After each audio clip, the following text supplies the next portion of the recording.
Сәлем достар. Бүгін біз денсаулығымыз үшін өте маңызды нәрсе туралы сөйлесетін боламыз.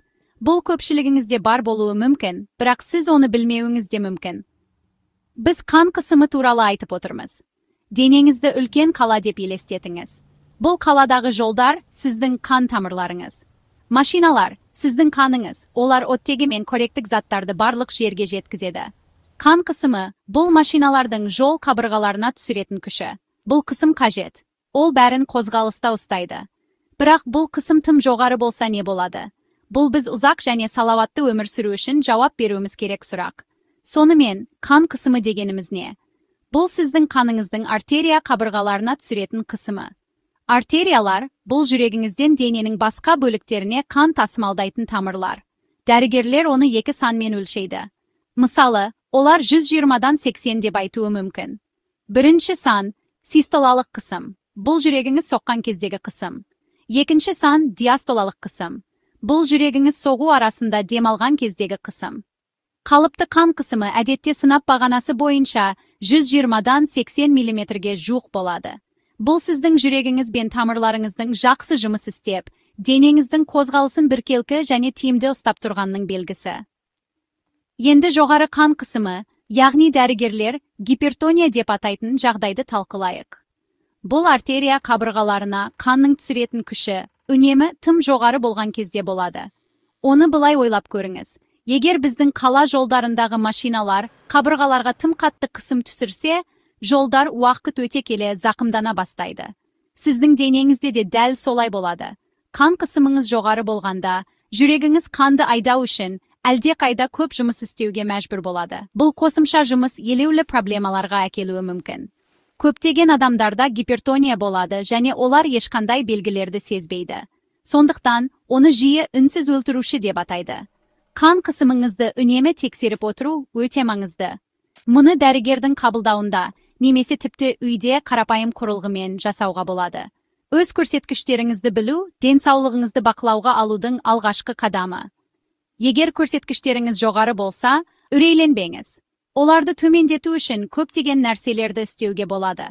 Бұған диетадағы өзгерістер, көбірек физикалық белсенділік, кейде дәрі-дәрмектер кіреді. Бүгін біз қан қысымыңызды басқаруға көмектесетін тамаша, табиғи әдісті зерттейміз. Бұл қарапайым, дәмді және табиғат бағынан тікелей келеді. Бірге көбірек білейік. Неліктен жоғары қан қысымы соншалықты қауіпті? Бұл туралы өте анық айтайық. Қан қысымыңыз үнемі жоғары болғанда, ол жүрегіңіз бен қан тамырларыңызға үлкен салмақ түсіреді. Жүрегіңіз, бұл бұлшықет, және кез келген бұлшықет сияқты, ол шамадан тыс жұмыс істеуден шаршайды. Уақыт өте келе, тұрақты жоғары қысым артерия қабырғаларының серпімділігін азайтып, оларды тарылтуы мүмкін. Бұл жағдай атеросклероз деп аталады. Ол қанның ағып өтуін одан да қиындатады. Бұл біздің қаладағы жолдардың тарылып, бұдыр болып, кептелістер тудырып, бүкіл жүйеге стресс түсіргендей. Бақыланбайтын гипертонияның салдары өте ауыр болуы мүмкін. Бұл жүрек талмасының негізгі себептерінің бірі. Жүрек бұлшықетін қанмен қамтамасыз ететін артериялар бітелгенде, жүрек талмасы пайда болады. Жүрек бұлшықеті оттегі жеткіліксіз болғандықтан өле бастайды. Жоғары қан қысымы инсульт үшін де үлкен қауіп факторы болып табылады. Инсульт мидағы қан тамыры жарылғанда, немесе тромбпен бітелгенде болуы мүмкін. Бұл мидың тұрақты зақымдалуына, мүгедектікке немесе тіпті өлімге әкелуі мүмкін. Бұл шағын қауіптер емес. Бұл біз бәріміз болдырмауға тырысуымыз керек өмірді өзгертетін оқиғалар. Бірақ қауіп мұнымен тоқтамайды. Бүйректеріңіз де қауіп астында.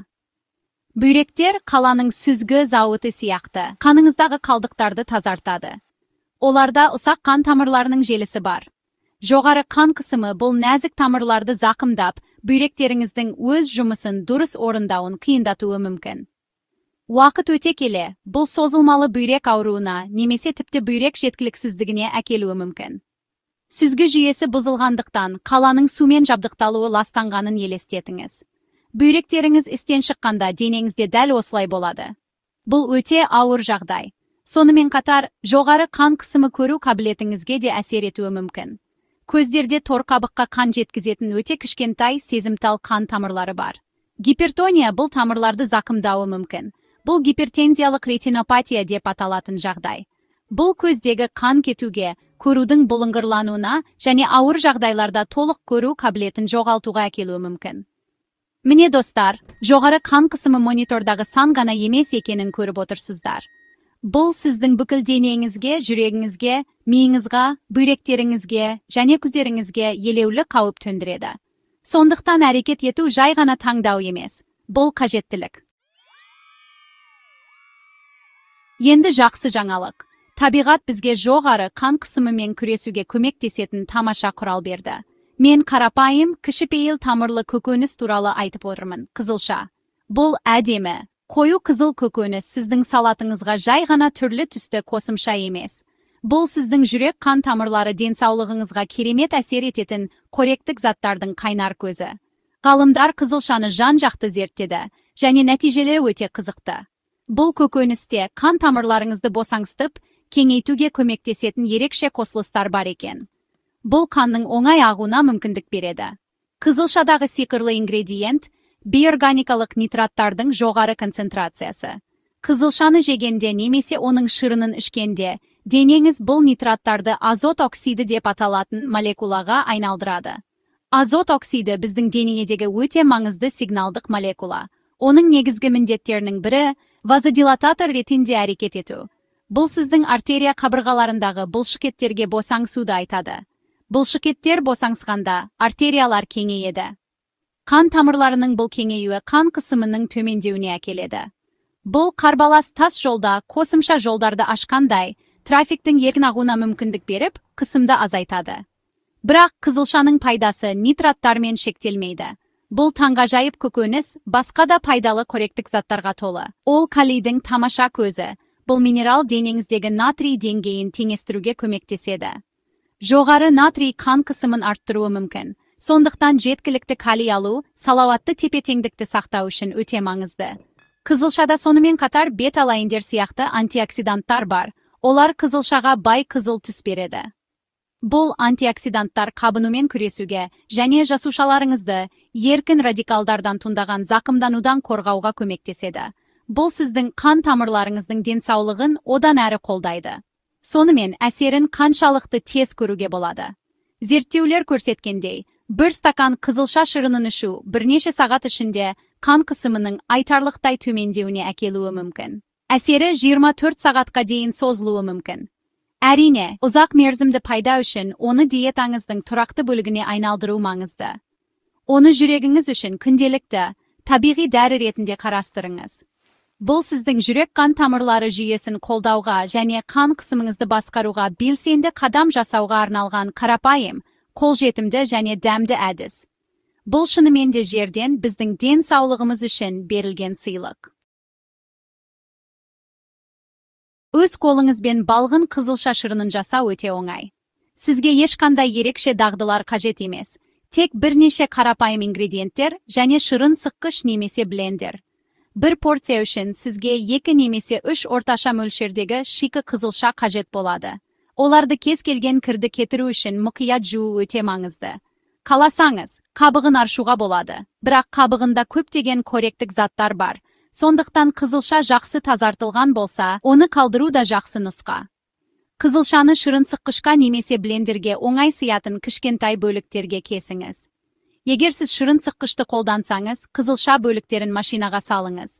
Ол шырынды жұмсақ бөліктен бөліп, сіз бірнеше секунд ішінде әдемі, ашық қызыл сұйықты қаласыз. Егер сіз блендерді қолдансаңыз, қызылша бөліктерін ішіне салыңыз және жарты стақандай су қосыңыз. Бұл оның біркелкі араласуына көмектеседі. Тегіс пюре алғанша араластырыңыз. Содан кейін, ыдыстың үстіне жіңішке торлы електі немесе дәке кесіндісін қойып, пюрені оның үстінен құйыңыз. Барлық шырынды сығып алыңыз. Шырынды тәттілендіру және одан да көп витаминдер қосу үшін аздап алма немесе сәбіз қосуға болады. Кардиологтың кеңесі. Қызылша шырыны гипертониясы бар адамдар үшін жүрекке пайдалы өмір салтына тамаша қосымша бола алады. Оның құрамындағы нитраттар қан қысымын төмендетуге көмектесетіні дәлелденген. Алайда, бұл тағайындалған дәрі-дәрмекті алмастырмайды. Егер сізде жоғары қан қысымы болса, дәрігеріңіздің емдеу жоспарын орындауды жалғастыруыңыз керек. Қызылша шырынын дәрі-дәрмектеріңізге, диетаңызға және жаттығуларыңызға пайдалы серіктес ретінде қарастырыңыз. Диетаңызға елеулі өзгерістер енгізбес бұрын, әсіресе дәрі-дәрмек қабылдап жатсаңыз, немесе бүйрек проблемалары сияқты басқа денсаулық жағдайларыңыз болса, әрқашан дәрігеріңізбен сөйлесіңіз. Қорытындылай келе, достар, қызылша шырыны тамаша табиғи ем. Бұл қаңсымыңызды басқаруға көмектесетін қарапайым, қолжетімді және күшті әдіс. Бұл сиқырлы ем емес, бірақ бұл сіздің күнделікті өміріңізге оңай қоса алатын ғылыми негізделген құрал. Денеңізге табиғаттан алынған қызылша сияқты пайдалы тағамдармен күтім жасау арқылы, сіз ұзақ, салауатты және бақытты өмірге инвестиция саласыз. Есіңізде болсын, денсаулығыңыз сіздің қолыңызда. Ендеше, неге бүгіннен бастамасқа? Өзіңізге осы лағыл қызыл эликсирді құйып, денсаулығыңыз үшін ішіңіз. Сау болыңыз.